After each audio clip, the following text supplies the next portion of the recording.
sou o Fábio Mundial. Eu sou o Rodrigo Carvalho. Eu sou Daniel Cavalcante. E eu sou Caio Gáudio. E está começando Enquadrando, podcast apaixonados por cinema, editado por Thiago Miro. Meus caros, retornando agora em 2025, né, para nossa quinta temporada? É quinta temporada, né? Então retornando para nossa quinta temporada do Enquadrando e justamente com Nosferatu.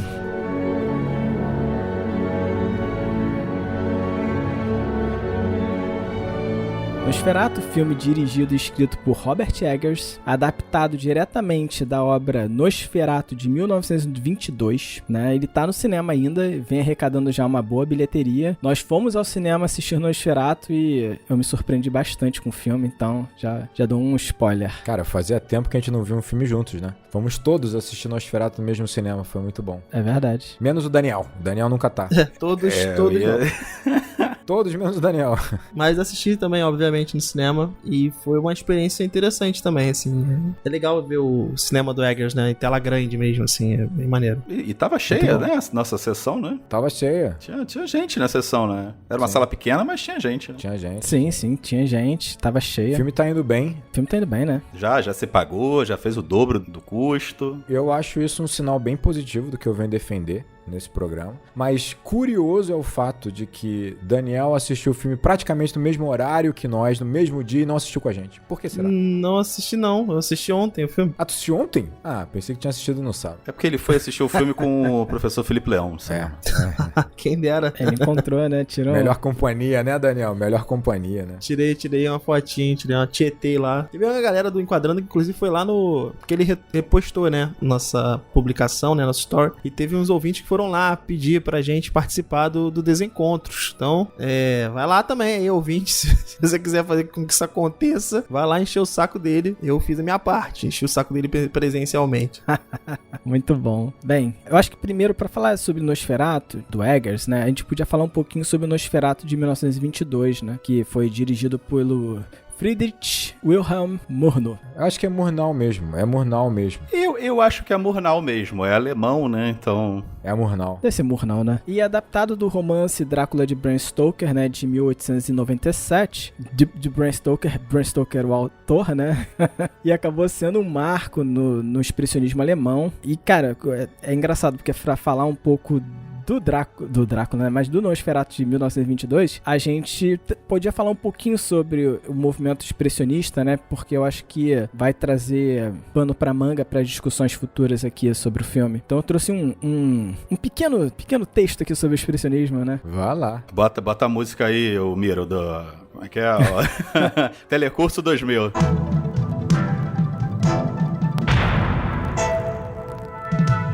Olha só, vale lembrar uma coisa importante, né? Esse filme do Eggers, ele realmente, ele praticamente é uma releitura do Nosferatu de 22, mas nós temos também um filme de 79 do Herzog, né? Eu acho que é válido a gente citar aqui que tem 4 adaptações que são muito marcantes do Drácula de Bram Stoker, né? É claro que tem, cara, 1 milhão de adaptações possíveis e imagináveis do livro, o que circunda o livro, claro, mas a gente tem a do Murnau, né, que o Fábio citou, que é o Nosferatu, de 22. Murnau, corrigi e falei errado agora. O de 1931, que é o Drácula, que aí esse é baseado realmente no livro, que é muito famoso porque ele é estrelado pelo Bela Lugosi, que aí ele introduz o Drácula com o cabelinho, né, engomadinho, mais nobre, assim, né, uma coisa mais sedutora. Aí tem esse que o Rodrigo citou, essa obra de 79, que é do Werner Herzog, Nosferatu, Vampiro da Noite, e eu acho que pra mim é uma das mais interessantes que tem, é o Drácula do Coppola, de 92, né? Que é baseado nessa história, mas com algumas pitadas. Todas têm as suas pitadas ali, né? Sim. Confesso que o do Coppola eu preciso rever pra gostar. É bom demais. Eu tentei rever outro dia, não estava curtindo, talvez eu não estivesse no clima. Mas é interessante que elas têm tons... A mesma história, obviamente, mas tem tons muito diferentes, né? Eu lembro que eu vi essa de... Há muito tempo atrás eu vi essa de 70 e... 9, é isso? A figura do Nosferatu me chamou muita atenção porque ela tem um tom muito diferente da do de 22, né? O Nosferatu, ele é mais complexo, eu diria até, vamos dizer assim, né? O personagem. Ele é triste, né? Eu não consegui ver ele todo, mas vi uma boa parte. Ele é meio triste, né? Um cara meio... Ele carrega um fardo, né? Porque, na verdade, há muitos anos atrás, eu fui botar pra ver, e eu queria ver o de 22, mas eu vi o de 79. E aí, depois é que... Mas isso tem muito tempo. Então, tô baseado simplesmente na minha memória, assim. Tu se confundiu.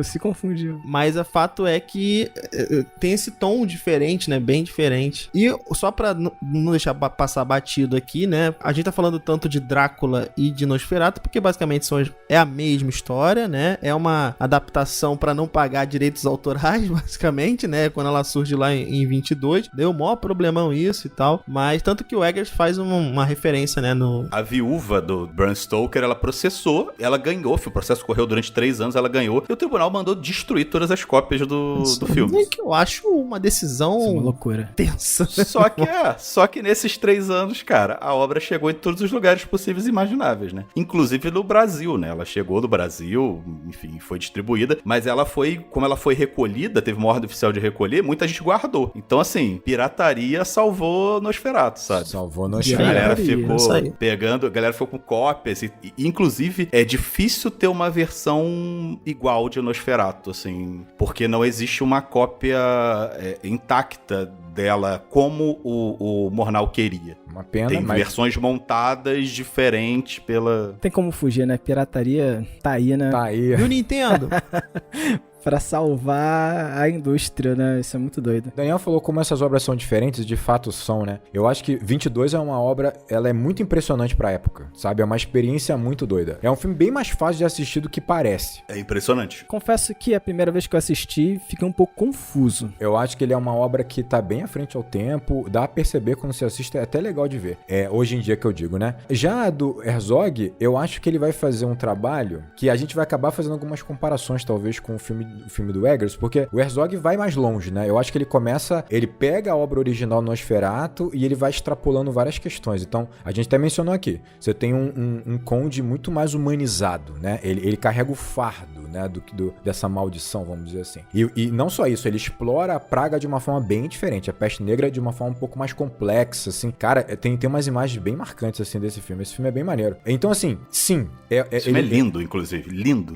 Esse é lindo. E, tipo, ele pega o Nosferatu pra debater questões contextuais da época, ele vai além, eu acho que isso é bem interessante, e talvez vai fazer com que a gente encare o do Eggers um pouco mais pálido, né, porque ele não chega no alcance do Herzog, mas eu acho que não era a intenção do Eggers também, vamos defender isso mais, eu vou defender isso mais pra frente, mas são filmes ótimos, assim, Então, vamos lá, vamos falar do movimento expressionista só pra gente poder entender o que é, né. Foi um movimento artístico que basicamente ele prezava por externalizar o interior dos personagens. Então você traz os sentimentos dos personagens pra fora. Então, em quadros, né, por exemplo, você vai ver coisas mais distorcidas ou cores que não representam muito bem a realidade. Ou seja, é um contraponto ao realismo, né?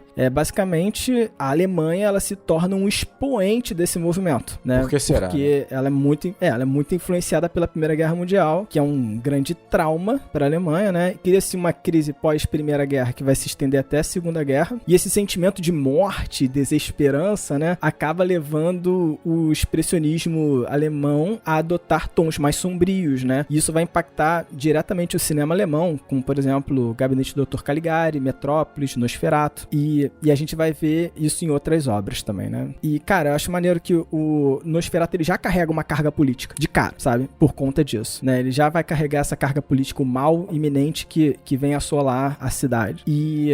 cara, o Eggers, ele chega pra fazer um remake dessa obra. Quando anuncia-se que, cara, vai ter um remake da obra, uma obra alemã, feita por um estadunidense, né? Ainda que, tudo bem, tá adaptando uma obra alemã, que é uma adaptação já de uma obra irlandesa. Não, mas ok, tudo europeu.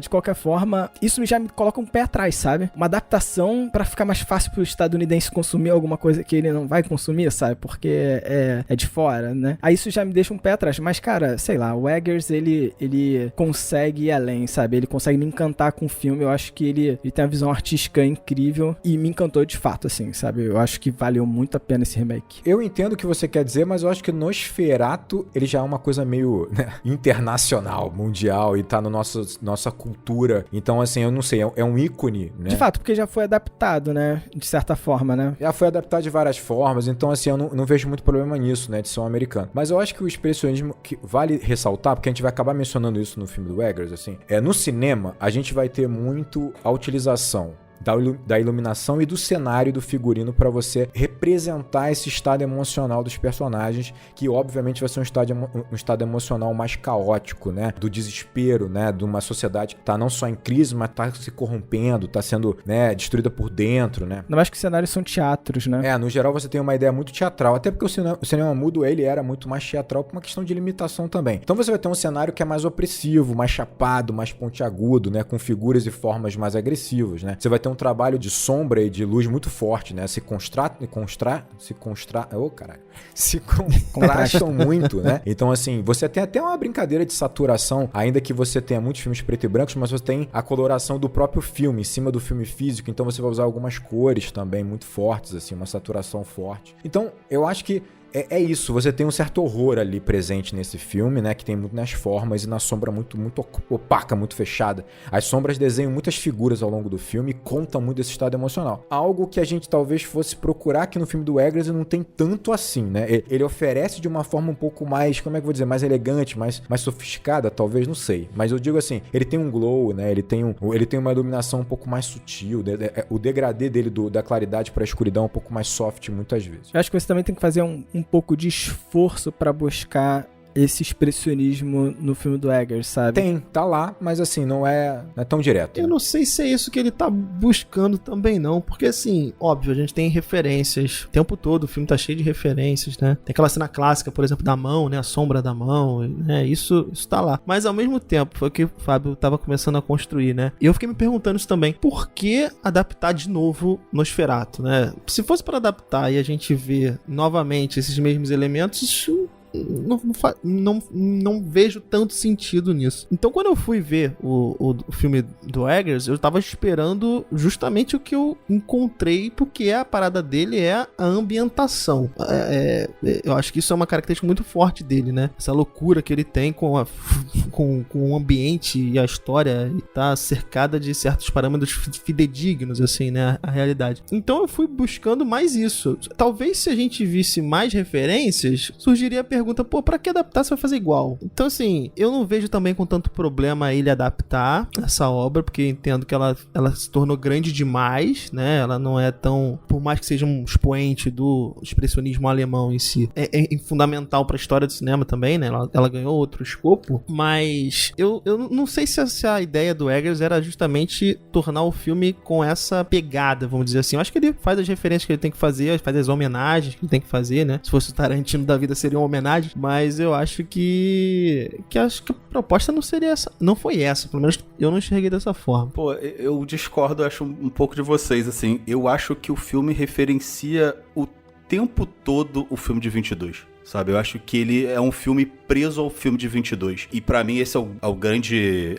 Já adiantando, né? Eu não gostei tanto assim quanto eu gostaria desse filme. Talvez por uma questão de expectativa minha. E muito acho que vem disso. Eu não tinha assistido o filme de 22 ainda. E é um filme que eu tô pra assistir há muito tempo já. Mas aí eu falei, vai vindo o do Eggers. Eu vou ver o do Eggers e aí depois eu vejo o de 22 pra eu ir, né?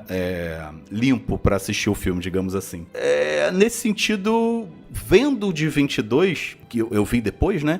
Eu entendi mais a proposta do que ele queria fazer, mas eu continuo com a minha crítica, continuo achando que ele não consegue sair das amarras que o filme de 22 impõe. E não tem como, né, cara? Assim, é muito difícil, né? É um filme que ele mesmo fala que é um filme muito importante, é um dos filmes mais importantes da vida dele e tal, que ele é muito fã. E o Eggers tem essa coisa de, eu vou estudar aquilo a fundo e vou tentar trazer o máximo de informações possíveis e tal. E E pra mim esse filme é todo assim, né? Até esteticamente, eu conheci, obviamente, as cenas do filme de 22, mas eu fui rever e estudar um pouco mais sobre ele. O filme de 22, a gente tem o conceito dele como em preto e branco, mas ele não era, e a ideia do Murnau, né, era que ele não fosse exibido em preto e branco, né? Ele passava um processo a Rodrigo até citou, né? Era um processo que fazia uma película de cor em cima do filme, e muito provavelmente você não entendeu algumas partes do filme por causa disso, Fábio, porque o filme, ele representa o que é dia, o que é a noite, o que é interior, o que é exterior, através das cores. Então, quando tá de noite, ele é azul,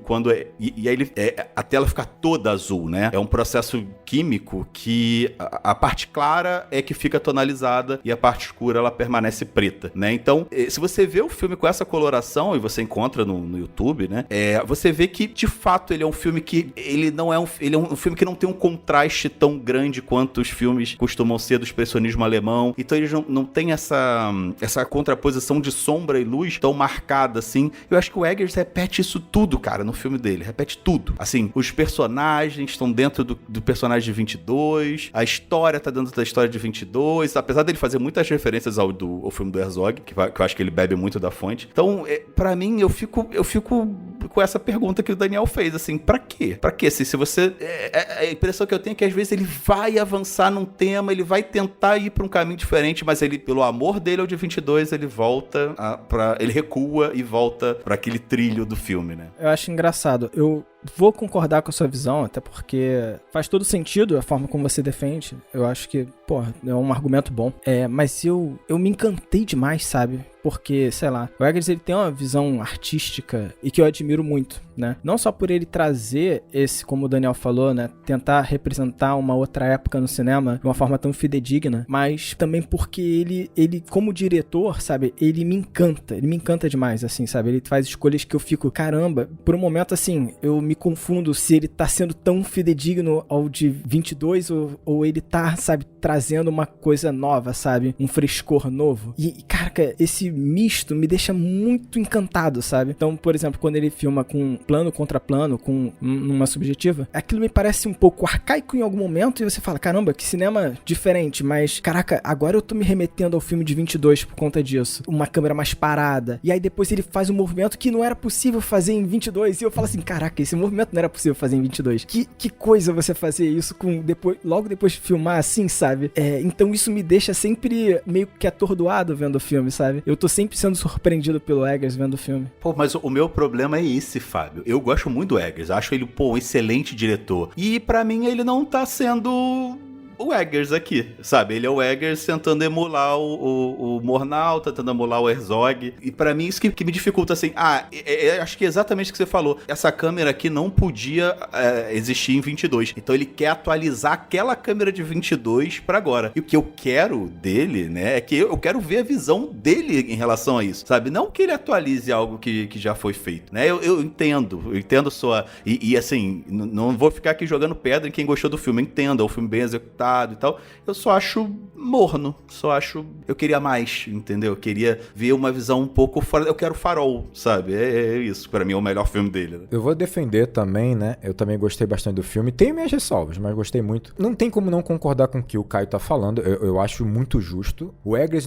na minha opinião, o Eggers, ele se propõe a atualizar o filme de 22 para um novo público. Se você olhar o filme dele, o Nosferatu, e comparar com os outros filmes dele, esse filme é muito mais popular que os outros, eu acho que isso é intencional. Ele aproveita, né, esse ícone que é o Nosferatu, que é o Drácula, para você ter um filme mais vendável, e eu acho essa intenção justa e ótima, para falar bem a verdade. A gente é inimaginável você pegar jovens de 20 e poucos anos indo ver filme de década de 20, sabe? Então, assim, eu acho que esse esforço dele, eu adoro. E aí, dentro desse aspecto, quando a gente pensa que ele é um diretor tão autoral, e ele de fato ele tem Farol, né, cara?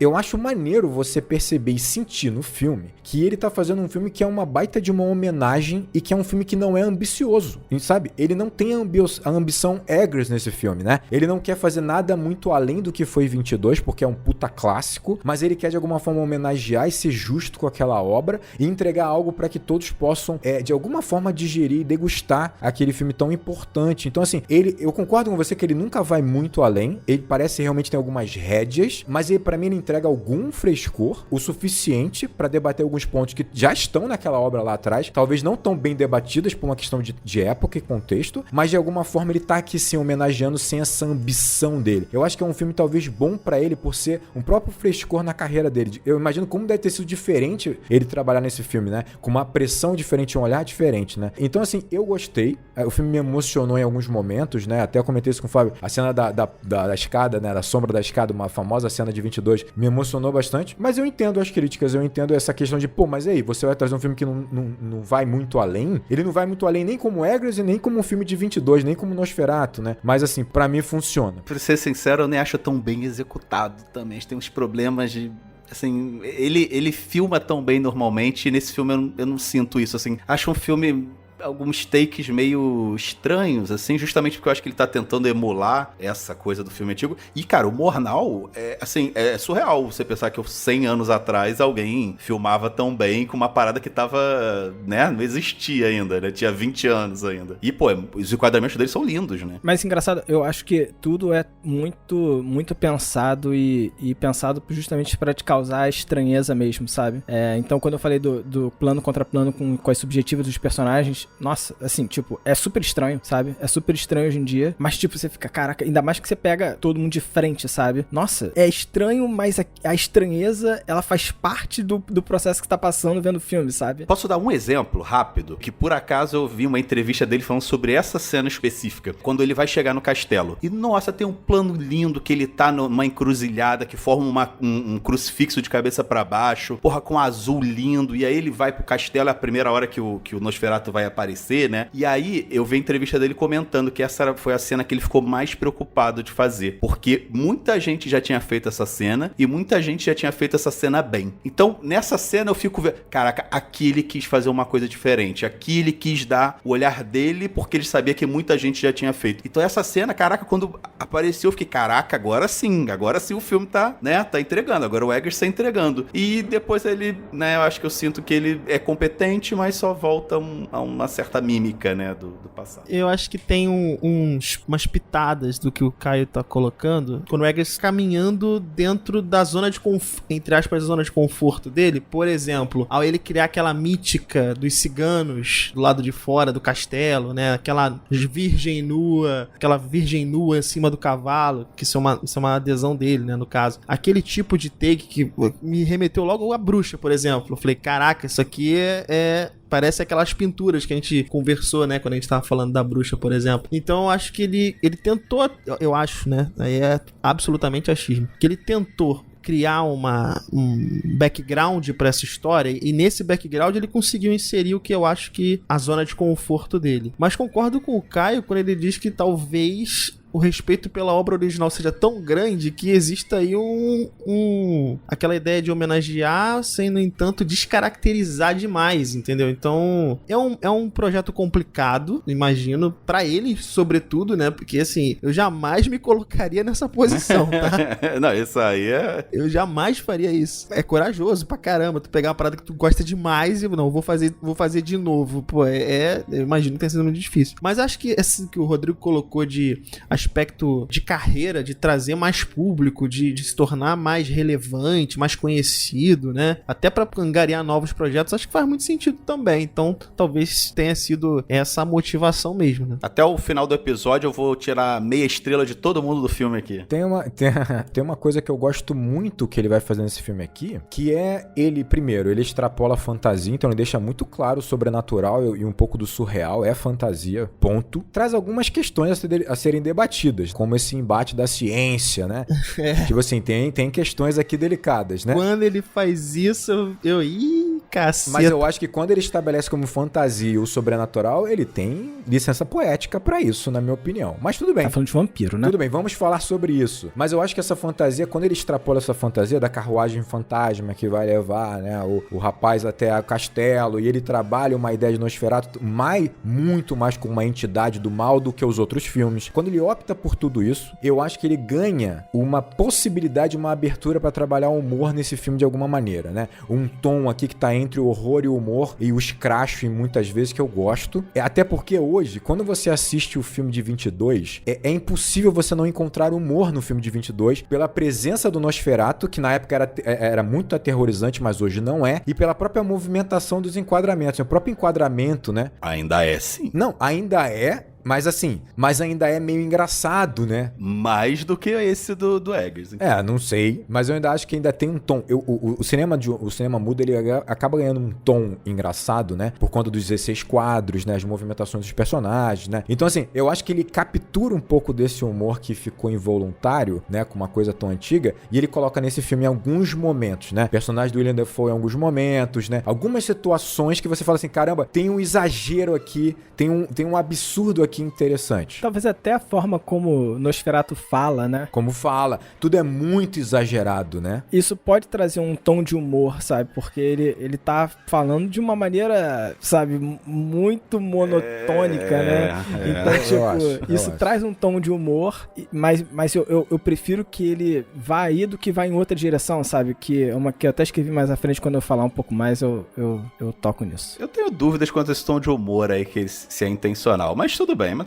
Vamos dizer assim, talvez não seja a palavra boa, seja humor. Talvez seja uma questão de descontrair em volta desse absurdo, sabe? O absurdo, o exagero, um exagero proposital. Pô, a Ellen ela interpreta olhando pro céu, é teatral, né? Sim, dado momento, sim. Ele é exagerado, isso eu concordo com você e eu gosto disso, né? Isso eu gosto, eu acho dramático, assim, exagerado. E aí remete, obviamente, ao expressionismo alemão também, que era dramático, exagerado. Tem até uma fisicalidade muito grande, né? Muito no olhar, né? Pra gente poder avançar, eu queria só relembrar umas paradas. O Enquadrando, ele falou já do Eggers já 3 vezes, em 3 oportunidades, tá? Então a gente tem um episódio número 14 sobre a bruxa, a gente tem o episódio 25 sobre o farol, e a gente tem o episódio 47 sobre o Homem do Norte. A gente tá cobrindo todo o cinema do Eggers, basicamente, e eu acho que a gente tem que avançar pra sinopse pra gente começar a falar do filme. Mas antes da sinopse, eu queria falar que o Enquadrando, ele, no ano de 2025, ele vai ter certas mudanças. Então, calma aí, não passa não, porque é importante falar dessas mudanças. Não pula não, hein?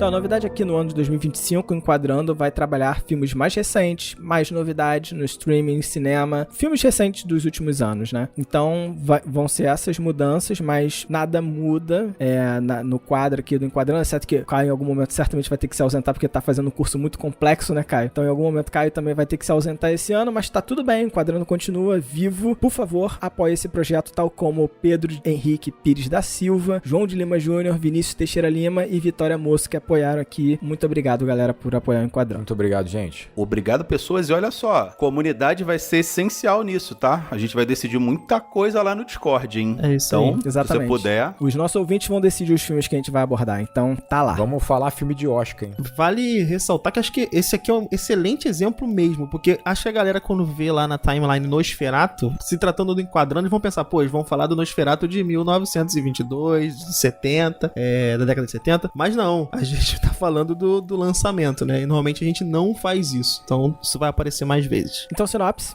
Um vampiro da Transilvânia persegue uma jovem alemã com o objetivo de tomá-la para si como sua esposa na não-vida. Eu gostei que o Fábio colocou as nacionalidades. Eu gosto do Fantástico. Gostei.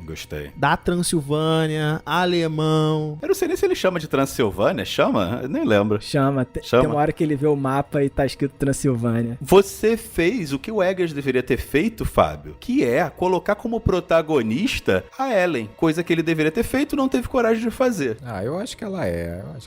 Eu acho que ele tá mais preso ao 1922 e eu acho que tem essa mudança no filme de fato. Em algum momento a gente encara o personagem lá do... Caramba, fugiu o nome do cara. Cadê o nome do cara? Thomas? Do Nicholas Hoult, né? Do Nicholas Hoult. Então ele é o nosso protagonista a princípio, e em algum momento ele perde o espaço pra protagonista Lily Rose Depp, Ellen Hutter. É um papel, né, cara? É um personagem muito bom, né? Ele vai pro castelo se fuder, aí ele volta e não consegue resolver porra nenhuma. É muito bom. Tipo assim, ele só sofre. É um personagem que tá num lugar muito ruim, né?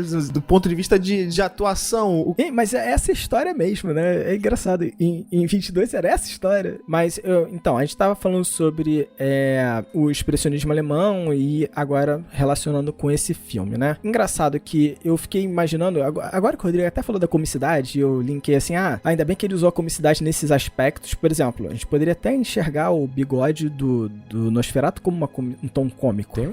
Tem um quê de absurdo? Tem. Eu imaginei que uma repaginação de Nosferatu, do Eggers, poderia buscar um olhar não tão frio e sério, sabe? E a minha preocupação era essa quando eu pensava, Nosferatu dirigido pelo Eggers. Eu tinha medo dele ir num caminho meio Tim Burton, de explorar mais o cenário e a estranheza do cenário, talvez até uma distorção do cenário pra passar essa ideia, sabe? O Eggers, eu acho que não, cara. O Eggers, Eu tinha medo de esse ser o caminho, sabe? De talvez, por exemplo, não sei, uma coisa mais Dr. Caligari, sabe? Não imagino ele fazendo isso não, cara. Eu também não. Eu também não esperei isso não, graças a Deus. Porque se eu tivesse esperado, o contraste seria muito grande, né? Seria um impacto muito grande. Mas eu acho que ele faz um pouco disso no Farol, sabe? No Farol, ele faz um pouco, ele distorce um pouco o cenário, ele... Entendi. E aqui eu fiquei, será que ele vai explorar mais esse caminho, sabe? Tudo bem, é que você comparou com o Tim Burton e bateu um friozinho na espinha aqui.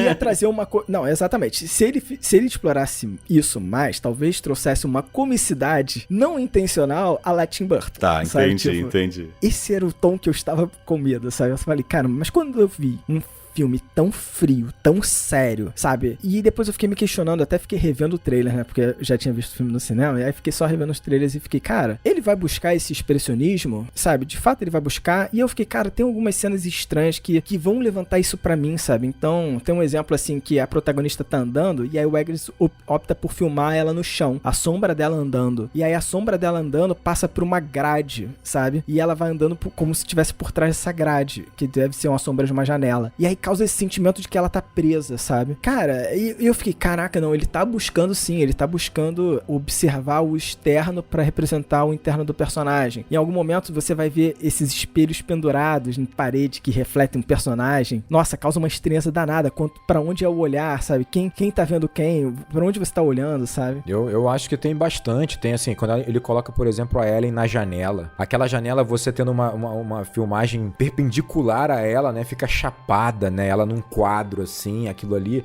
é cinema mudo, né? Parece uma moldura pra ela. Eu acho que ele vai encontrando a forma dele, né?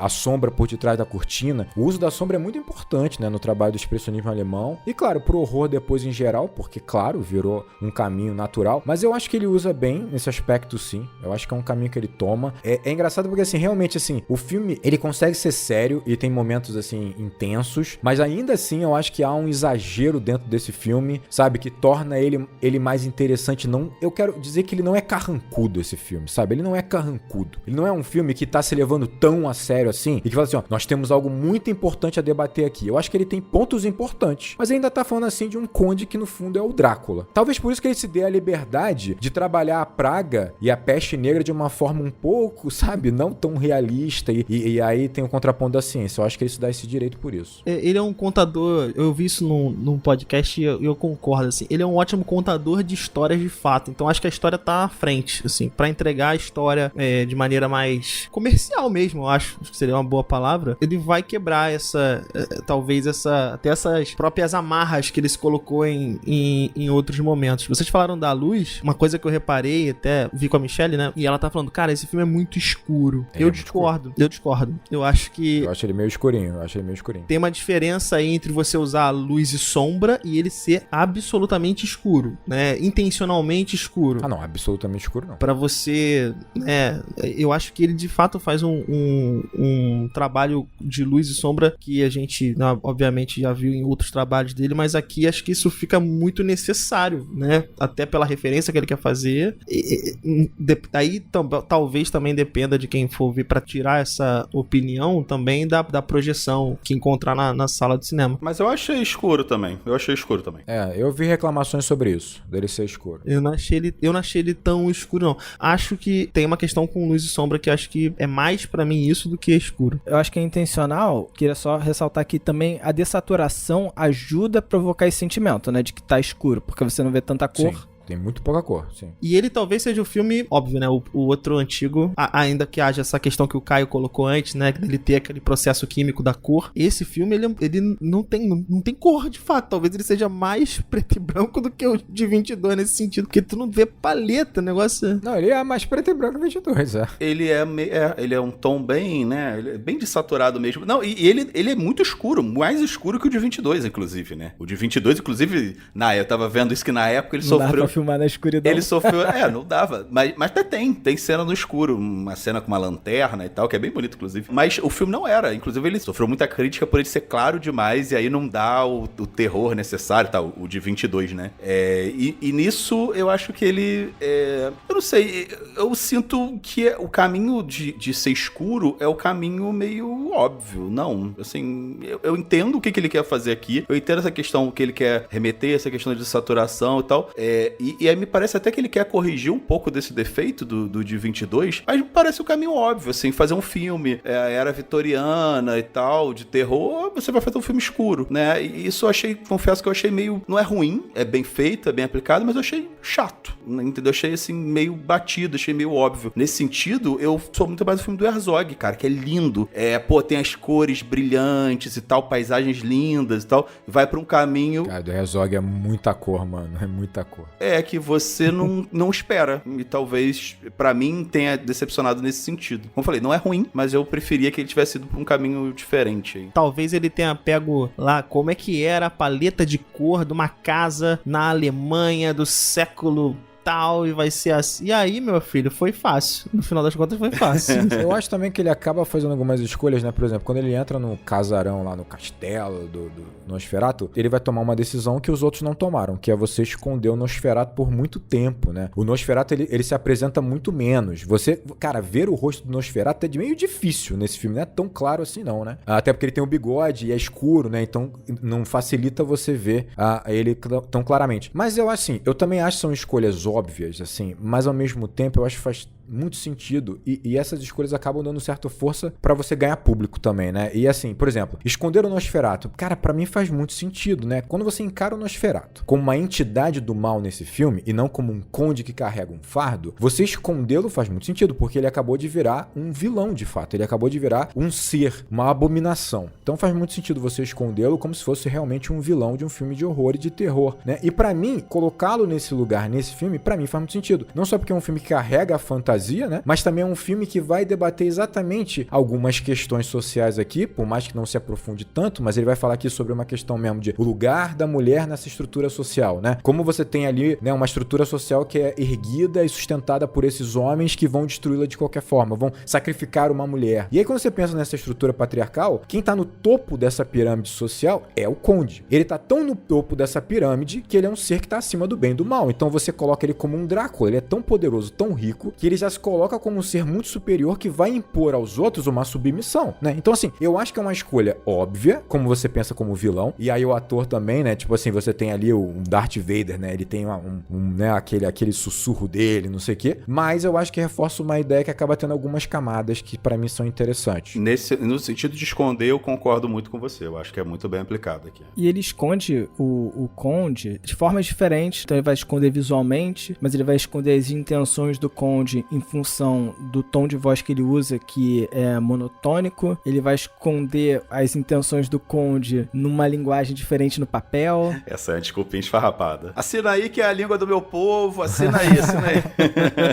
Mas eu acho isso interessante, porque, assim, é engraçado. O que o conde tá querendo no início? Você fica meio assim, caraca, por que ele quer só mudar de cidade, sabe? Qual é a verdadeira intenção do... Será que pra ele mudar de casa ele realmente precisa de um contador, meu irmão, ir na casa dele, sei lá? É muito louco, né? Brinca com o mito do vampiro, né? Mas do convite, não sei, sabe? De repente tem que ter um convite pra ir pra outra cidade, sei lá. Mas eu acho legal que esconder o Nosferatu passa também por esconder as intenções dele, né? É um convite pra esposa, né, meu amigo? Convite pra esposa, né? Não é pra outra cidade, né? É bem interessante isso. Acho que isso torna a coisa, óbvio, não é crível, mas torna justificável, né? Todo aquele plot, né? Isso é bem interessante. Não, e é divertido, né? É divertido porque o Thomas, ele não consegue sair dessa situação que é bizarra. E você vê assim, cara, ele fala, tem dado momento que ele fala, tô meio doente, posso sair? Não. Sabe? Tipo assim, cara, é muito... Eu gosto disso. Mas assim, tem um ponto que eu gosto muito aqui, e é bem gráfico, que é o fato de... Você tem aqui um conde que ele é, assim, asqueroso, né? Mas ele é imponente pra caramba, asqueroso, mas ele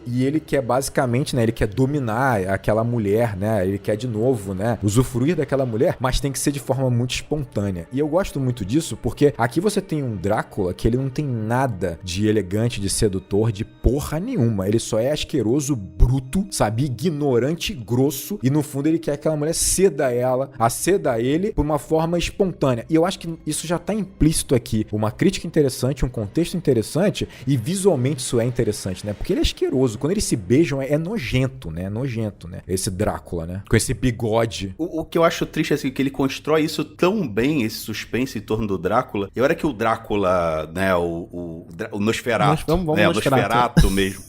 O Nosferatu aparece, não o Orlok. Eu acho meio decepcionante também. Que é na cena que ele abre o caixão e aí ele vai dar a picaretada, né? Eu acho que aquela cena não é tão bem trabalhada. Eu acho que ela cai mais ainda porque justamente ela é tão bem trabalhada anteriormente, né? Todo esse mistério em torno, né? Ali. Mas eu acho que essa brincadeira, assim, do Nosferatu, às vezes passar como homem, ela é muito intencional em cima dessa leitura, sabe? Da crítica, né? Do papel da mulher na sociedade, da crítica, sabe? Então, a gente vê que, por exemplo, o Nosferatu, ele vai trazer à tona essa pauta, né? Que já tinha na obra de 22, e eu me espantei de ter percebido agora que tinha isso na obra de 22, né? Depois de ver esse Nosferatu, eu falei, cara, esse filme é igual ao filme de 22. Assim, uma cena ou outra que são diferentes, né? A cena dos ciganos, a cena... Algumas coisas são diferentes, a cena do sexo entre o casal, né? Mas, pô, numa visão mais psicanalítica, né? A gente poderia entender essa narrativa como, sei lá, um símbolo pra explorar o inconsciente, os medos, os desejos reprimidos, né? Principalmente da mulher. Como se fosse isso. Esses desejos vão despertar essa ameaça que vai matar ela. Então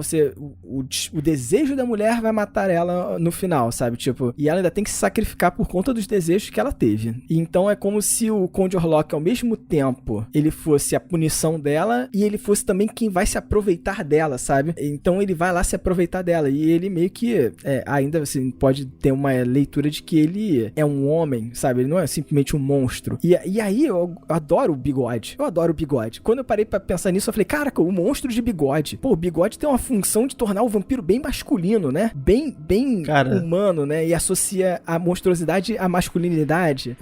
Isso é verdade, isso é verdade. Tu sabe que esse bigode é simplesmente o Eggers indo o mais próximo possível da realidade. O Vlad Tepes, onde o Drácula se inspirou, tem bigode, meu irmão. E ele botou o bigode do cara. Mas quem disse que você separar pra olhar o inconsciente, quem disse que inconscientemente isso aí não tá ali propositalmente, sabe? Ah, pode ser. Não, tudo bem, ok, isso aí... Né? Entendeu? Como um signo da masculinidade em cima do...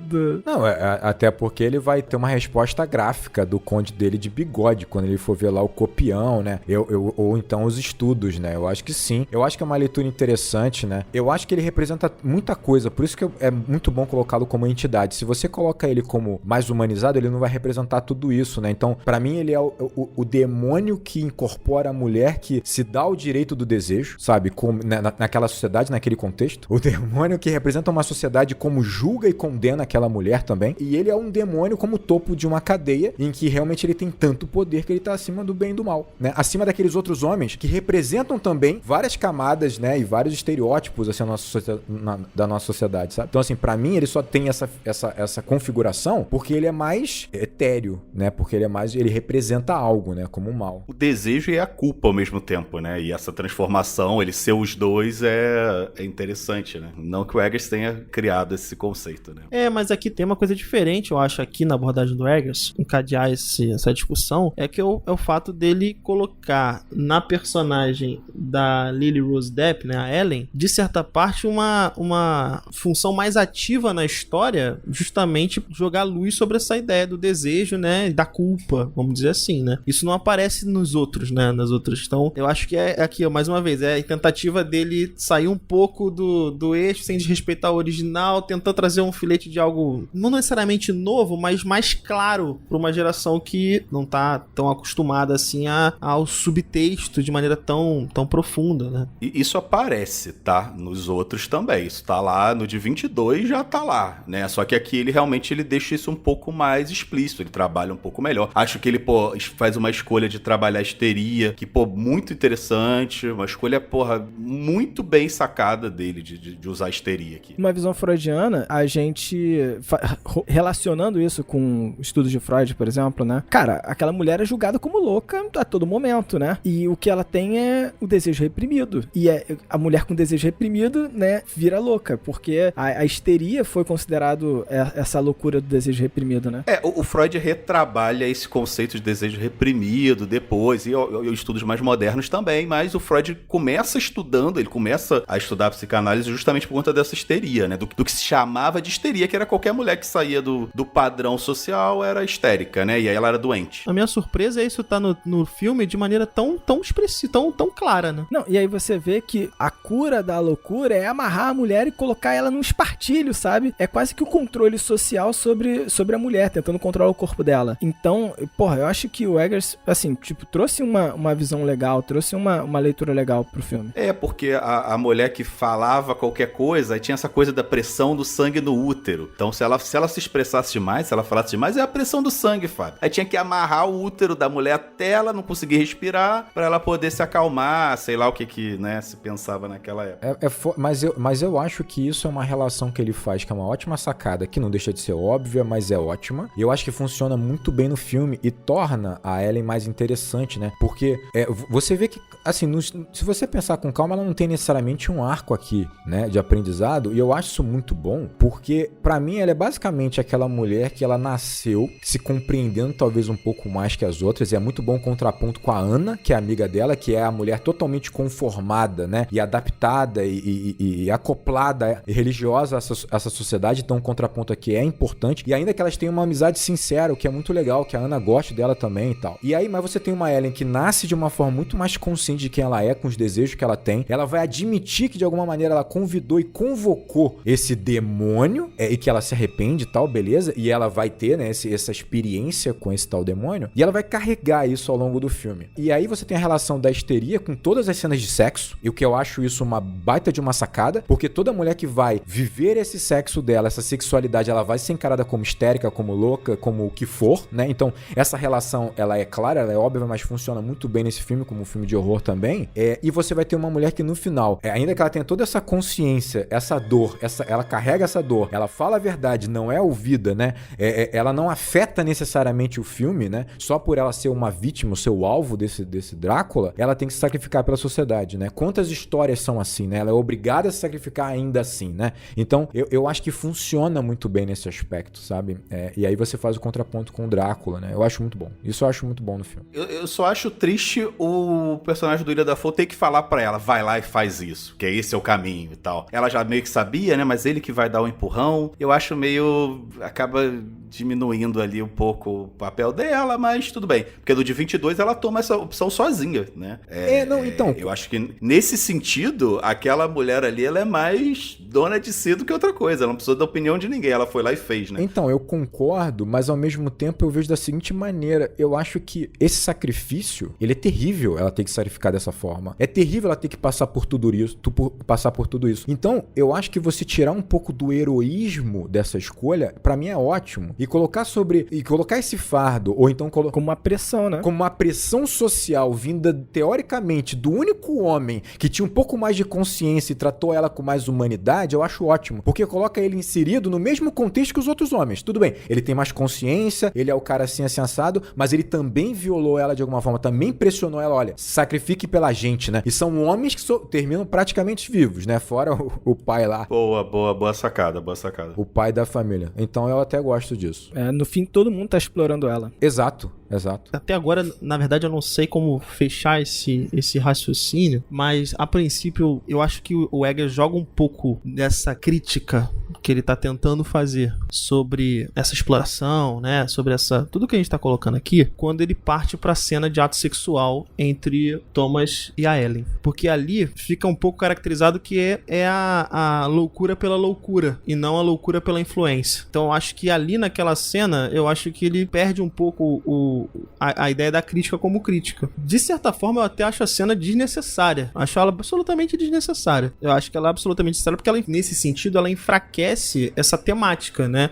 Porque ela, ao se relacionar com o Thomas, ela fala certas coisas, por exemplo, pra ele, que desconstrói um pouco essa ideia da Ellen enquanto um resultado de certos processos. E torna ela muito mais ativa na trama, sobretudo, né? Torna ela muito mais dona dos próprios desejos, o que é, de certa forma, positivo pra crítica, mas torna ela, de certa forma, uma arquiteta do processo todo. Porque ela chega pro Thomas e fala o seguinte: olha só, me possua, por exemplo, e você nunca me satisfez como ele me satisfaz. Então, tem a crítica aí, né, da relação dele com ela, mas ao verbalizar isso, por exemplo, ela tá não só colocando os desejos dela pra fora, o que é o tom da crítica, mas ela assimila que ela é agente ativa do processo, não agente passiva, como a tônica do filme me parece estar querendo colocar de maneira mais veemente, entendeu? Bom, mas será que isso não é o produto da sociedade? Fazer ela pensar que ela é a culpada, sabe? Gente, não são coisas dicotômicas. Ela pode ser uma agente ativa que sofre pressões sociais também. Isso aí não são excludentes, eu acho. Do que eu entendi, o ativo aqui do Daniel ela cria o mal, sabe? Ela cria o mal, ela que cria o Nosferatu, sabe? Na perspectiva dela, é ela que faz isso, né? Mas eu acho que não. Eu acho que, Daniel, é justamente a leitura seria, pra mim, o contrário quanto a isso, assim. Ela tem os desejos reprimidos, ela sente a culpa, e o Nosferatu é isso. É a culpa, é todo esse processo que a sociedade vai empurrando em cima da repressão dos desejos dela. E aí, no momento que isso tem que sair, ele sai de uma forma, sabe, tipo, monstruosa, porque é a visão que a sociedade vai ter. O Nosferatu, ele sempre tá nos dois polos. Ele é sempre a culpa, ele é sempre o que se impõe sobre ela, mas ela também é o que vem dela, né? Ele também é o desejo. Tanto que ela fala, você nunca vai me satisfazer como ele me faz, porque ele é desejo puro, sabe? Quando ela a personificação dele é desejo puro. E tanto que no final, assim, há uma certa reconciliação. É dúbio também o final, né? Há uma reconciliação com esse desejo, ela encontra esse desejo, mas ao mesmo tempo ela sucumbe à sociedade, né? Ela sucumbe à pressão social. Então é sempre dúbio, tá sempre nessa dualidade aqui. O meu ponto não é nem tanto a relação entre o Nosferatu e a Ellen. É mais entre o Thomas e a Ellen, né? É a relação dos dois. É como ela joga sobre ele, por exemplo, nessa cena, ela despeja, né? Ou ela coloca pra fora. Foi uma sacanagemzinha, né? Pode ser.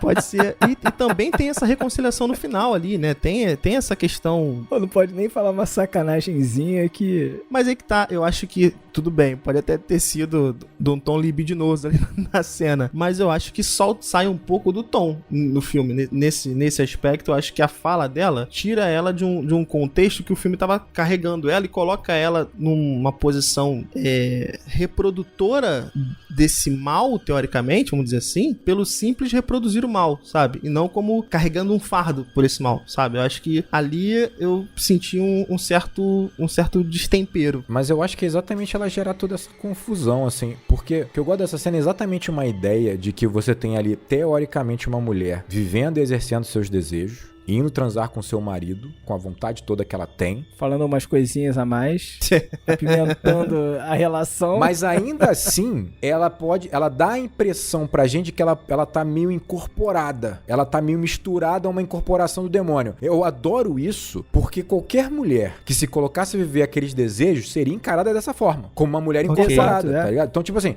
eu gosto porque a frase que você coloca é ela que gera essa questão mais dúbia. É ela que gera muito, não só isso, como a postura dela, essa coisa fervorosa. Então eu adoro essa cena nesse aspecto e gera um pouco dela ela sendo mais ativa de fato, mas o filme sugere que ela tá meio influenciada ali pelo demônio e tal, né? Também, né? Também. E ela brinca com isso. Ela, a hora tem... Às vezes ela é sutil, mas ela passa, inclusive ela tá muito bem nesse filme, né? E sutilmente, às vezes ela parece que ela tem um interesse no Orlok, sim, sabe?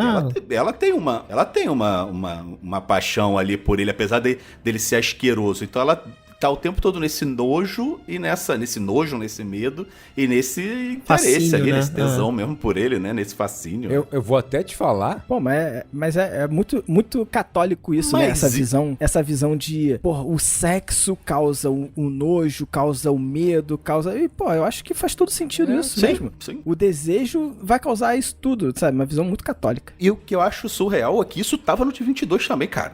O filme de 22 era um filme dentro do que era considerado sensual na época, né? É um filme muito sensual também. Tem a primeira vez que ela vê o Nosferatu, né? Não é a primeira vez, né? A hora que ela entra no quarto dela, ela coloca a mão no peito e assim, é uma cena dúbia, porque ao mesmo tempo que ela coloca a mão no peito, ela aperta o seio, sabe? Então você não dá pra entender muito bem se ela tá, né, ali mexendo no peito dela ou é o coração, então é os dois ao mesmo tempo. Então isso, eu acho que o Eggers desenvolve mais isso aqui, mas isso tá lá também, né, o que é bem surpreendente, assim. Eu dou tanta razão a você que na cena em que finalmente o Conde, né, o Nosferatu, na verdade, chega pra Ellen, né, pra dizer, olha, você vai ser minha, mas tem que ser de forma espontânea e tal, eu fiquei muito surpreso na maneira que ele simplesmente teve um rompante, assim, quando ele ficou putaço que ela disse não, porque parecia que ela claramente estava seduzindo ele, e ele, sei lá, ele não percebeu, alguma coisa nesse sentido. Foi até engraçado isso pra mim naquela hora. Eu fiquei meio assim confuso. E aí ele explode e fala, não, porque você vai ser minha, então vão ser 3 noites, não sei o que, bababá. Eu falei, caraca. E realmente eu acho que o Eggers, ele deixa dúbio, claro, respeitando aqui a ideia de que sim, ela tá sendo violentada e vai ser sacrificada, claro. Mas ele deixa dúbio até onde ele pode. Porque ele tá debatendo sim essa ideia clara de que uma mulher com seus desejos e sua sexualidade, ela vai ser tratada como uma bruxa, uma mulher incorporada e tal. No fundo, ela não tem saída. Não tem saída.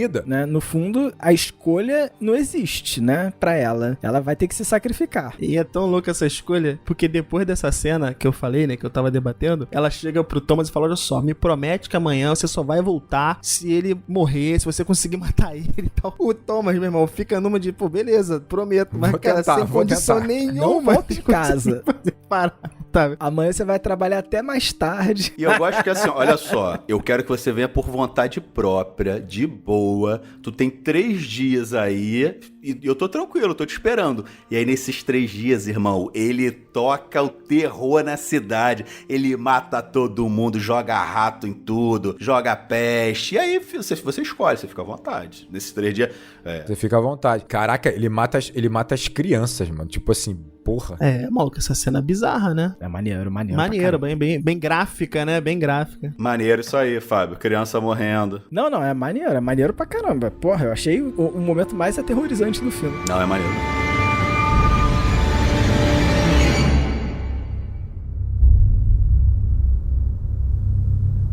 Para dar continuidade a essa discussão, eu queria trazer um outro assunto aqui que muita gente na internet tem falado. Nem sei se muita gente, mas algumas pessoas. A tua base teórica vai pra casa do caralho agora, né? Minha base teórica foi pra casa do caralho, exatamente. Mas é isso aí mesmo. Mas quando eu vi uma notícia relacionando as duas coisas, eu fiquei, caraca, interessante. E existe uma certa coincidência, né, do lançamento do filme, né, com um período histórico nosso. Então a gente fica assim, que coisa. Pô, o Nosferatu, ele fala sobre esse mal, ele é impossível de ser impedido, né? Existe algo que estava morto e que vai voltar. E esse mal que, pô, tem uma cena em que a mão do Nosferatu tá por cima da cidade, né? Passando, então você vê a sombra passando, sabe? Tudo é meu, sabe? Tipo, é eu que mando aqui, né? Umas pessoas estão relacionando isso a um reflexo de um sentimento político, né? Em relação aos Estados Unidos, né? Uma ideia do retorno do Trump à presidência. Eu acho engraçado porque justamente Nosferatu, ele já tinha sido relacionado com Hitler no passado, né? Com a ideia de, porra, da Alemanha, da Segunda Guerra Mundial. E a relação da peste, da guerra, né? Porra, do Nosferatu como se estivesse surgindo no horizonte. E eu acho engraçado. É muita coincidência o filme ter sido lançado, obviamente. Talvez o Eggers estivesse trabalhando nisso há muito tempo, nem esperava que o Trump fosse, obviamente, né? Mas a coincidência acaba relacionando as duas coisas e quem sabe inconscientemente não estava lá, né? Mas o homem morto do passado e do nada ele volta a atormentar o mundo. E os ratos saindo, sabe, do barco e tomando a cidade, sabe? Uma coisa que existia no submundo que agora, sabe, tipo,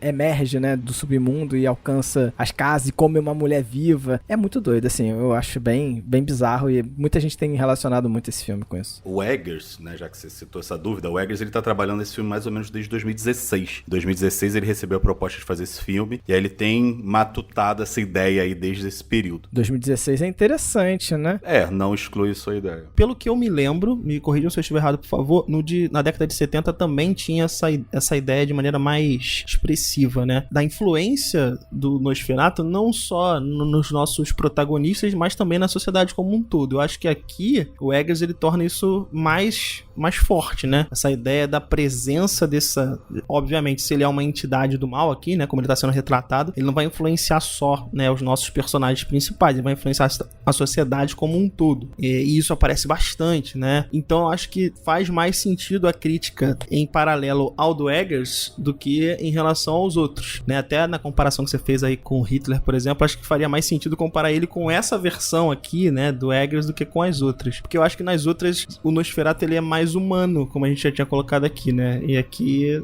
No de 22, na verdade, não, né? Ele é bem animalesco mesmo. Eu tenho um pouco de dificuldade de ir por esse caminho, porque eu acho que o Eggers não tem interesse de trabalhar esses temas nesse filme, sabe? Eu acho que o filme de 22, ele é muito claro no que ele quer falar, sabe? 22 a gente tá falando de Primeira Guerra Mundial, né? E como o Fábio falou lá no começo, a Alemanha, né, sofreu uma derrota e, enfim, a população sofreu muito com isso e tal. E gripe espanhola. E claro, né, você tá falando de um conservadorismo que tá ali no fundo e tal. Eu até tava comentando em off aqui que eu fiquei surpreso porque eu tava vendo isso, que a República de Weimar, né, que era a Alemanha, o nome da Alemanha nesse período, era muito progressista, né, nos primeiros autores de livro e tal, a se assumirem LGBT e tal, saírem do armário, eram alemães e tal, então era um lugar muito pungente, assim, culturalmente, um lugar progressista, claro que ainda, na 22, né, ainda sofria muito preconceito e tal, mas era um lugar em que as ideias estavam muito ali, as ideias progressistas, né, um lugar muito moderno, digamos assim, e dá pra ver isso no filme de 22, sabe? O filme de 22 transpira isso, transpira política, transpira essas discussões, nessa discussão que a gente discutiu aqui do papel da mulher na sociedade e tal, e como ela sofre essa pressão. Isso tá, cara, no de 22, e tá muito claro. E eu sinto que o Eggers aqui, ele só tenta, de certa forma, mimetizar um pouco do que já é colocado ali e expandir um pouco mais. Mas eu acho triste, por exemplo, que, né, quando ele vai falar de pandemia, ele fala de uma forma tão rasa, de uma forma tão inexpressiva sobre pandemia, sabe? E inclusive com uma frase que, 2024, eu acho complicado, né? Ele fala, isso não é ciência, isso aqui é sobrenatural e tal. Pode ser até um deboche e tal, mas, eu acho que soa mal, sabe? Soa antiquado. É a mesma coisa quando você vai falar de política, sabe? Eu acho que esse Nosferatu dele é um Nosferatu animalesco, que é um bárbaro, né? E eu não consigo associar ele a um político moderno, digamos assim, né? Eu acho que talvez se ele tivesse escolhido ir pra tratar de caminhos mais sociais, ele tinha que falar um pouco mais de questões de classe social e tal. Assim, não querendo dizer o que ele tem que fazer, né? Mas eu sinto que ele não tá querendo se remeter a nada atual, sabe? Ele cita, ele passa ali, mas eu não consigo enxergar isso aqui no filme dele. E isso eu acho triste, é isso que me decepciona no filme. Porque o 22, cara, é um filme incrível, revolucionário, sabe? E o filme do Eggers...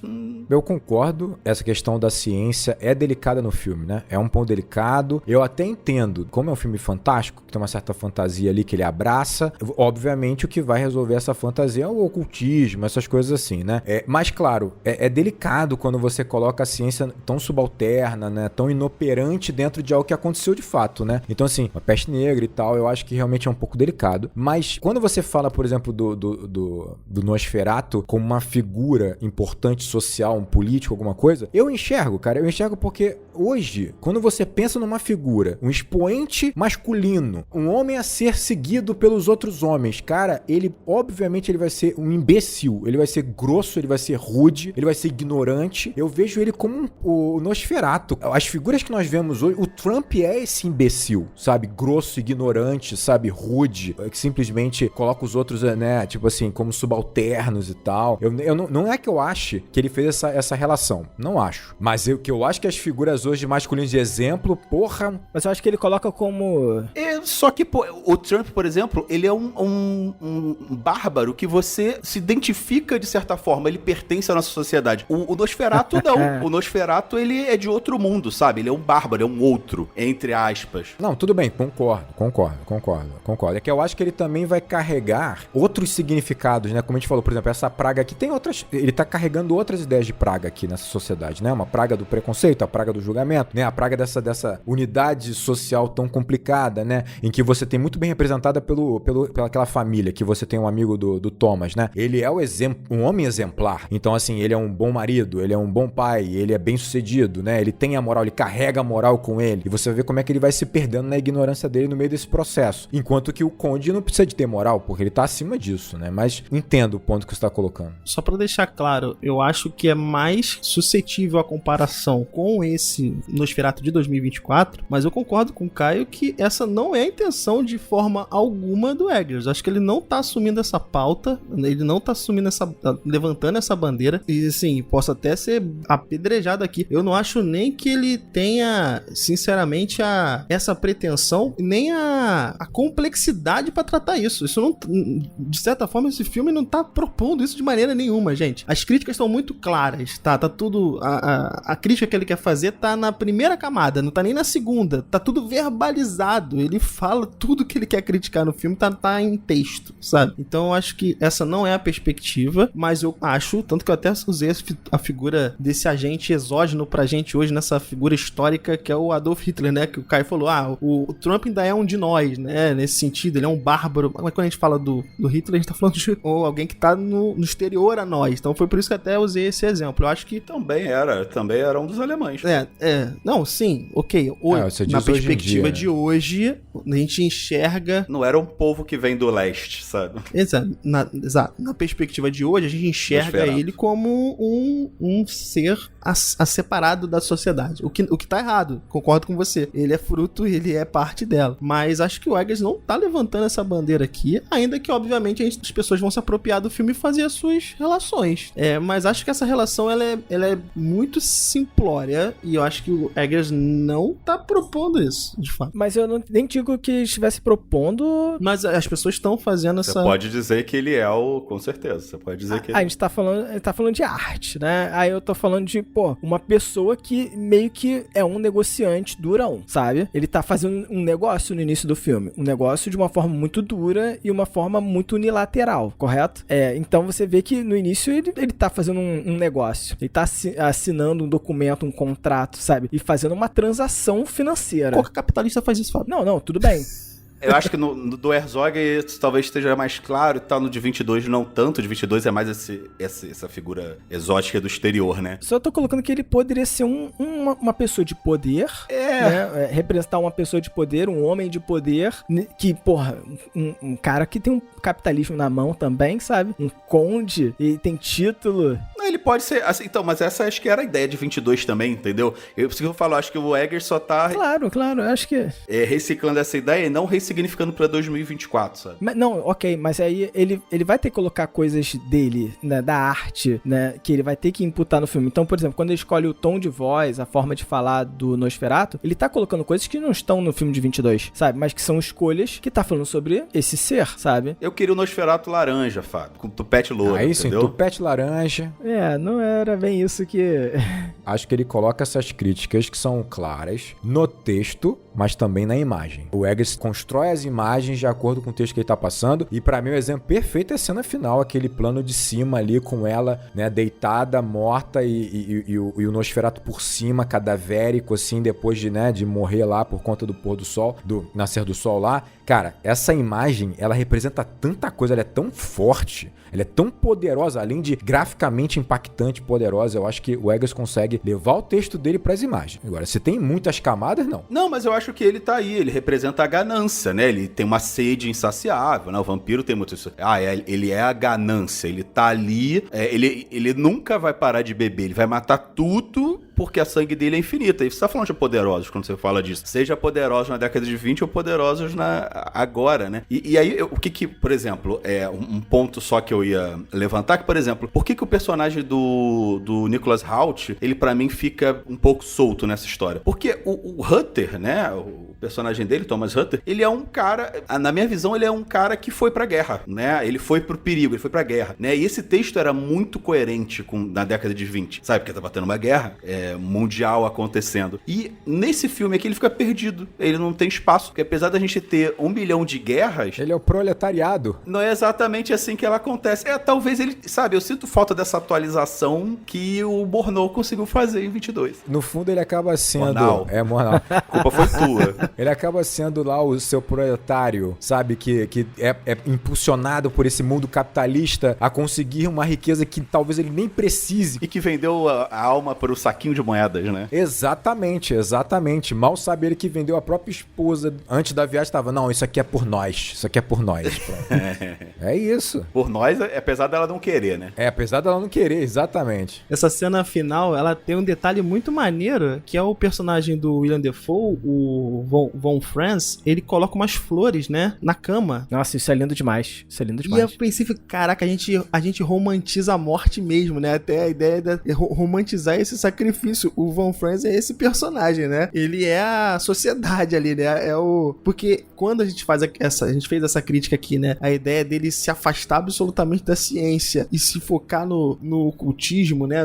E aí ele surge com essa ideia de botar as flores ali e tal, e o discurso final, o discurso dele e tal. É muito louco e é bonito. O take final é realmente poético mesmo, mas é muito engraçado. E conversa com aquela fala dela que tá no de 22 também, né? De que, por que você matou elas, né? As flores, né? Cara, é uma plaqueta, né? E, cara, a frase em si o contexto em si é muito bonito, né? Por que você matou essas coisas tão bonitas? Se eu não me engano, é assim que tá na plaquinha, né? Então, pô, é linda essa cena, né? O demônio nojento junto com a menina abraçados assim, sabe? Mortos, caraca, na cama, porra. Essa era uma preocupação que eu tinha. A gente comentou isso no cinema. O filme de 22 termina basicamente com, né, o Nosferatu virando fumacinha na frente da janela. E claramente é um tanto, né, tipo, desanimador ali aquele final. Anticlimático. Mas tudo bem. Era como foi resolvido, não tinha como ser muito diferente. Aí eu fiquei, cara, como é que o Eggers vai resolver essa parada, mané?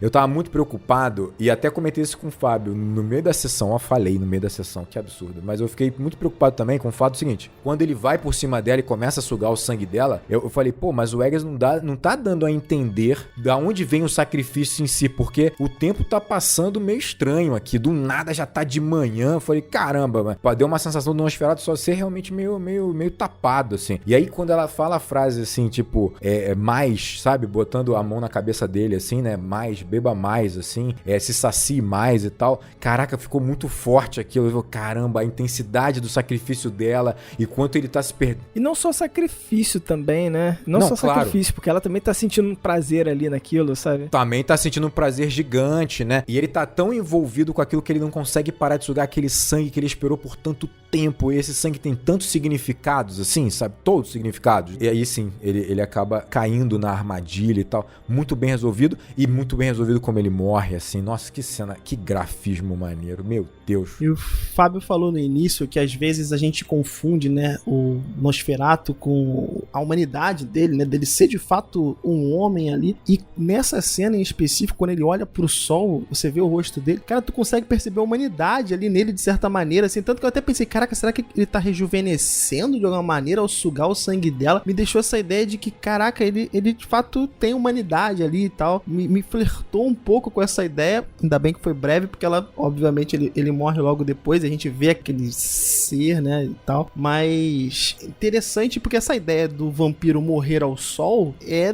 do Nosferatu, né? No Drácula ela não existe, né? No Drácula ele é enfraquecido pelo sol, ele não morre pelo sol. Então ele respeitou. Tinha que ser dessa forma, obviamente, eu não acho que... Mas a ideia dele não virar fumaça é bem melhor, de fato. Ele definhar em sangue. Porque é muito comum ele... no cinema, ele virar pó, pegar fogo, né, e tal. E é que ele só deixa, né?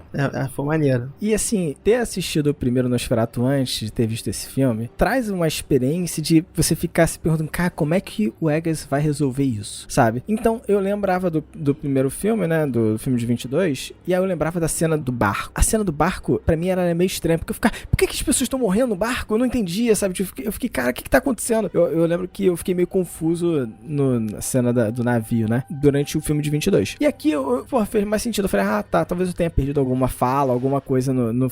Alguma cartela, tu perdeu alguma cartela do 22. Alguma cartela, sei lá, e eu não tava entendendo. Eu falei, cara, o que tá acontecendo? Né? Ou mesmo, eu fiquei na dúvida se o personagem que tava a serviço do Nosferatu era, de fato, esqueci o nome dele, O agente imobiliário. o agente imobiliário, exatamente. Não é Nock? Eu acho que é Nock. Aqui nesse é o Nock, é isso. Sei lá, o cara que comeu o pombo. O cara que comeu o pombo. É Nock, né? Hurnock. E eu ficava na dúvida, o Hurnock de 22, se ele era o mesmo personagem daquele maluco que aparece do nada e tá confuso lá, mesmo. querendo, sabe, servir o Nosferatu. Eu ficava, quem é esse personagem? Aí depois que eu fui ligar, é o mesmo personagem. E então, isso me trouxe uma certa confusão. E aí, vendo esse filme, né, na verdade, eu fui entendendo, lembrei, é isso, beleza. E aí começou a parar algumas questões na minha cabeça. Poxa, eu sei que ela morre no final. Será que ele vai matar ela no final? Sabe, tipo, e aí eu fiquei me questionando, como é que ele vai resolver isso? Como é que ele vai resolver a morte do Nosferatu? Será que ele vai olhar pela janela também, sabe? Tipo, será que ele vai fazer o movimento de entrar na frente da cortina, assim, sabe? Tipo, levantar os braços. Eu ficava me questionando. E, cara, a escolha dele estar deitado na cama e só aceitar, sabe, de certa forma, porque é aquilo ali que ele escolheu pra ele, sabe? Parece uma coisa meio sombria, meio mórbida, mas ao mesmo tempo que resolve tudo. E você resolve uma coisa muito importante nesse filme. Você, de fato, ver o Nosferatu nu, sabe? Ali, sabe? Ele na fragilidade, né? Ele frágil, ao mesmo tempo, ele nu mesmo, despido, sabe? Pra você finalmente conseguir enxergar ele por completo, sabe? Uma visão um pouco sombria e iluminada ao mesmo tempo, sabe? É foda. Esse filme tem um monte de referências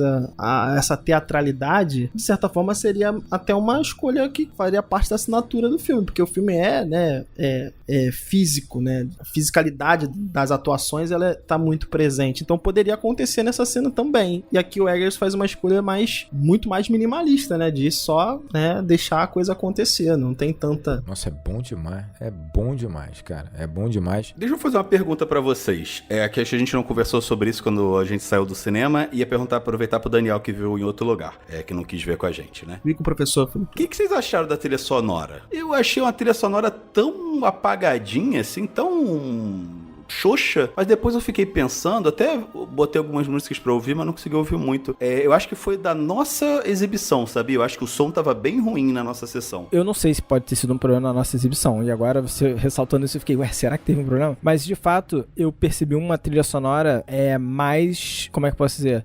Escondida, digamos assim, sabe? Que não sobressai tanto, mas ao mesmo tempo, isso me passou a ideia de que ele quer, sabe, não chamar tanta atenção pra isso, sabe? Como uma ideia de tipo, ela só tá ali, mas ela não pode nunca ser protagonista de nada, sabe? É curioso, né? Porque o de 22, a trilha sonora é um dos protagonistas da história, né? Porque você tá orquestrado no fundo. E é linda, inclusive, a trilha sonora. Porra, muito boa a trilha sonora do de 22. Eu nem sei o que dizer, porque trilha sonora é um troço que eu nunca capto direito. Eu nunca capto direito trilha sonora, nunca me pega direito, assim. Eu tenho essa deficiência clara. Eu não consigo, pô. Eu tenho que realmente... eu tenho que ver o filme com atenção na trilha pra poder falar sobre ela.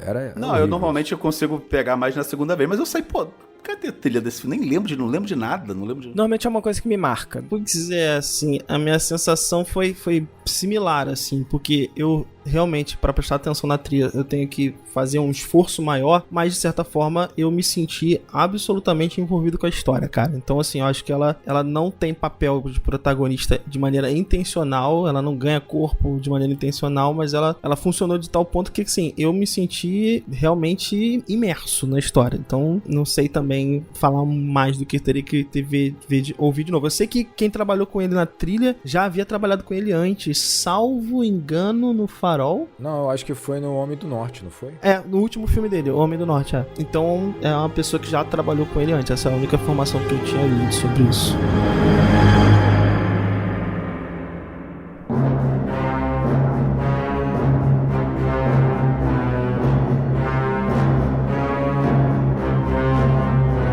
Deixa eu admitir uma parada aqui que eu não falei até então. Tá se segurando. Pra finalizar, né? Pra finalizar, vamos. Eu fiquei incomodado com o bigode do Nosferatu o filme inteiro. e o filme inteiro não consegui. O Fábio melhorou um pouco o bigode pra mim com a defesa dele, achei bem razoável, mas caramba, assim, não funcionou graficamente pra mim um pouco, me incomodou o filme inteiro o bigode. Era a única coisa que toda hora, assim, eu tava adorando o filme e eu me emocionei em alguns momentos, eu falei, esse bigode, não gostei desse bigode, não gostei do bigode.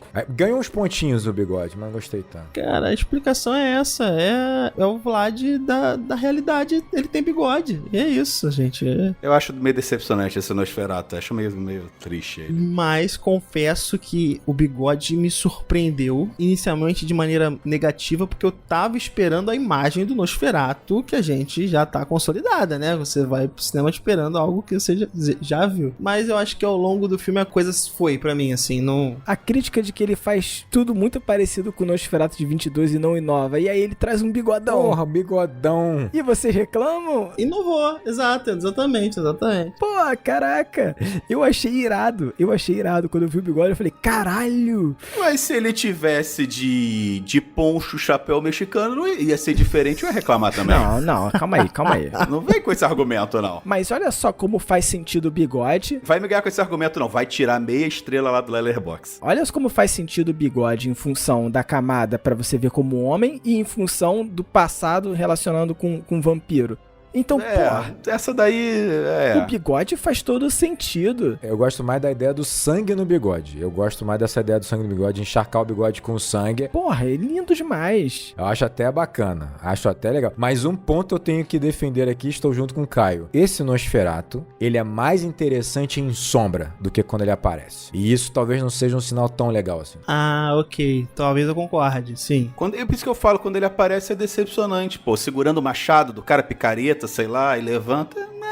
Mas se aparece o Nosferatu de 22, também ia ser decepcionante, cara. Também ia, exatamente. Então pronto, porra. Não tem como é que o cara sai disso, cara? Não tem o que fazer, cara. É uma escolha, faz outra escolha, irmão. Escolha terceira via. Eu não sou, olha só, ele não tá me pagando, não tem ninguém me pagando pra escrever esse filme. A gente só é pago pra criticar, exatamente. Tá certo. Exatamente. É verdade. Mas perfeito. Fechamos, né? Então, muito obrigado por ver esse programa até aqui. Galera, vai no cinema, assiste Nosferatu. Se já assistiu, assiste novo, bom pra caramba. E espero que esse filme conquiste tudo que ele merece conquistar, porque, cara, eu sou muito fã do Eggers e adorei o filme, então esse é um convite pra vocês também. Assistam as outras versões também, cara, de 22, a de 79, e se você não assistiu do Coppola ainda, por favor. Pô, do Coppola, realmente. Faça esse esforço pelo Coppola. Que isso. Eu gosto do filme. Pelo Coppola. Cara, eu não gosto do filme.